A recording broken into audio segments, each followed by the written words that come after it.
There's really nothing more devastating than seeing the damage created by these destructive rodents.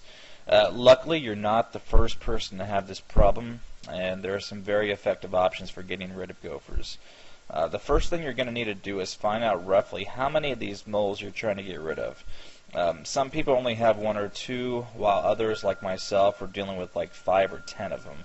It just really depends on the family and if how many of them there really are. I was dealing with a family of them and needed to get rid of them very, very, very quickly. Otherwise, my yard would have been destroyed beyond repair. What I used was a combination of store-bought methods and a little bit of common sense thinking. Some of the things I used were mole traps. I used mole traps to set up all around the openings to the underground burrows.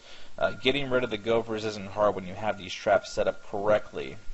They're brutally lethal, and they're going to kill the rodents nearly instantly upon contact. So there's no question as far as if they work. It's if you can get them to, I guess, go into the traps.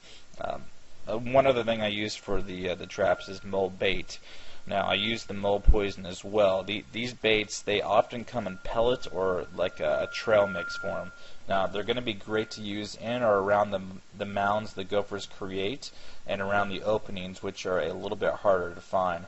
But it really, really does work well in combination. Another thing that I use is what's called a mole chaser.